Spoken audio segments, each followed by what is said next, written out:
Friends, Munmun কিচেনে তোমাদের সবাইকে স্বাগত। তো আমি মুনমুন। দেখো, আজকে আমি তোমাদের সামনে বেগুন বাসন্তী রেসিপি শেয়ার করব।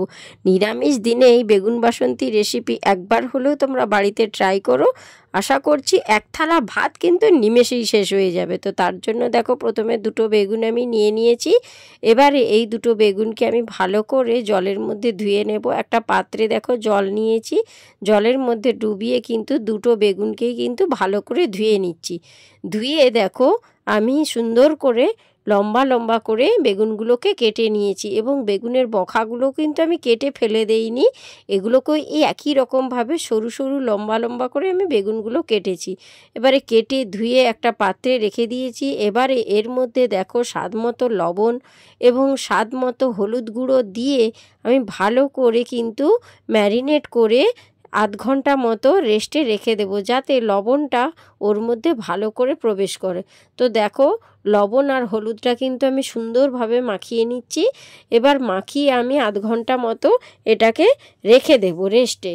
এবারে ওটা রেস্টে রাখতে এপাশে আমি দেখো রেসিপিটা করার জন্য কি নিয়েছি। টক দই, তারপরে নিয়েছি কাজু বাদাম, সাদা সর্ষে, কালো সর্ষে আর কাঁচা লঙ্কা, নুন, আর এখানে নিয়েছি 3টে ছোটো এলাচ, দারচিনি, লবঙ্গ, লঙ্কা গুঁড়ো, হলুদ গুঁড়ো আর জিরে গুঁড়ো। সমস্ত উপকরণগুলো আমি তোমাদেরকে দেখিয়ে দিলাম। এবারে দেখো একটা মিক্সির জারের মধ্যে নিয়ে নিচ্ছি সর্ষেগুলো। সাদা সর্ষে আর কালো সর্ষে, কাঁচা লঙ্কা দিয়ে একটা পেস্ট, আমি মিহি পেস্ট বানিয়ে নিয়েছি। সেটাকে দেখো একটা পাত্রের মধ্যে রেখে দিয়েছি। এবারে এর মধ্যে আমি আবার কাজুটা দিয়ে দেব। কাজু দিয়ে কাজুটাকেও একটু মিহি পেস্ট বানিয়ে নিচ্ছি। তো দেখো, কাজুটাকেও আমি কিন্তু মিক্সির মধ্যে সুন্দর করে একটু পেস্ট করে নিয়েছি। এবারে দেখো গ্যাসের মধ্যে একটা ফ্রাই প্যান বসিয়ে দিয়েছি। এবার ওর মধ্যে দিয়ে দিচ্ছি রিফাইন তেল। তো তেলটা কিন্তু ভালো করে গরম করে নিতে হবে বন্ধুরা। এই সময় কিন্তু লো ফ্লেমে রেখে তেলটা আমি ভালো করে গরম করে নিয়েছি। এবারে একটা একটা করে বেগুন দেখো ওই গরম তেলের মধ্যে আমি দিয়ে দিচ্ছি। 4টে আমার বেগুন টুকরো হয়েছিল লম্বা লম্বা, সেই 4টে বেগুনকে আমি কিন্তু ভালো করে দেখো ভেজে নেব। তো দেখো বন্ধুরা, বেগুনটা যখন কিন্তু অপর সাইডটা উল্টাবে তখন কিন্তু দেখে শুনে উল্টিয়ে নিতে হবে, নাহলে বেগুনটা কিন্তু ভেঙে যেতে পারে।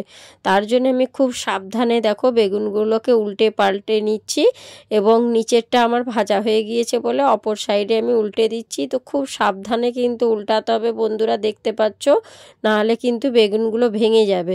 কারণ বেগুনটা যেহেতু শীতের বেগুন, সেই জন্য খুব নরম বেগুনটা, সেই জন্য খুব সাবধানে তোমাদেরকে বেগুনটাকে উল্টে পাল্টে ভালো করে লাল লাল করে ভেজে নিতে হবে। তো দেখো আমার সব বেগুনগুলোই মোটামুটি উল্টানো হয়ে গিয়েছে। অপর সাইডটাও আমি কিন্তু ভালো করে ভেজে নিচ্ছি।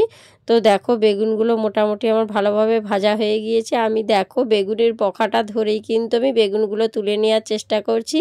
তো একটা বেগুন দেখো আমি কিন্তু এমনি বখাটা ধরেই তুলে নিয়েছি, আরেকটা বেগুনও দেখো আমি বখাটা ধরেই তুলে নিয়েছি। কিন্তু আবারও দেখো কিন্তু বখাটা ধরে তোলার চেষ্টা করছিলাম, কিন্তু তুলতে পারলাম না গরম লাগার জন্য। কিন্তু এবারে দেখো আমি খুন্তির সাহায্যে বেগুনগুলোকে তেল ছাড়িয়ে তুলে নিলাম। এখনও দেখতে পাচ্ছ ফ্রাই প্যানে কিন্তু অনেকটাই তেল রয়েছে, ওই তেলের মধ্যেই রেসিপিটা করব। এবারে যে দুটো ছোটো এলাচ, একটা লবঙ্গ আর দারচিনি ছিল ওটাকে আমি দিয়ে দিলাম গোটা মশলা হিসাবে, তাহলে দেখবে একটা খুব সুন্দর ফ্লেভার আসবে। তো দেখো বন্ধুরা, এটা কিন্তু আমার ভাজা হয়ে গিয়েছে। এবারে এর মধ্যে আমি দিয়ে দেব যে সরষাটা আমি পেস্ট করে রেখেছিলাম, কালো সর্ষে, সাদা সর্ষে আর কাঁচা লঙ্কার যে পেস্টটা, সেই পেস্টটা দিয়ে একটু ভালো করে কষিয়ে নেব।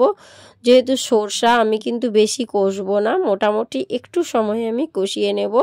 তো সরষা জানো বন্ধুরা, বেশি কষিয়ে নিলে কিন্তু তেতো হয়ে যায়। তার জন্য দেখো আমার মোটামুটি হালকাভাবে আমি একটু লো ফ্লেমে সরষাটা কষিয়ে নিচ্ছি, যাতে সরষের কাঁচা গন্ধটা না ওঠে।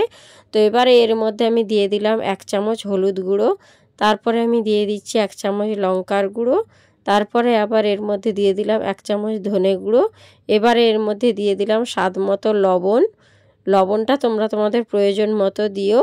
তো দেখো বন্ধুরা, এবারে কিন্তু আমি ভালো করে গুঁড়ো মশলাটা দিয়ে একটু কষিয়ে নেব। তো যেহেতু গুঁড়ো মশলাটা আমি দিলাম তার জন্য আরেকটু কিন্তু আমি কষিয়ে নিচ্ছি। এবারে এর মধ্যে কালার হওয়ার জন্য একটু দিলাম কাশ্মীরি লঙ্কার গুঁড়ো। এটা কিন্তু অপশনাল, এটা তোমরা নাও দিতে পারো, যেহেতু বেগুন বাসন্তী হচ্ছে তোমরা নাও দিতে পারো। তো আমার কাছে ছিল তাই আমি দিলাম। তো এটা মোস্ট অপশনাল কিন্তু বন্ধুরা। তো দেখো এবারে কিন্তু আরেকটু আমি কষিয়ে নিচ্ছি। এবারে দেখো মশলাটা সুন্দর আমার কষা হয়ে গেছে, তেল ছেড়ে বেরিয়ে এসেছে। এবারে এর মধ্যে দিয়ে দিলাম কাজু বাটাটা।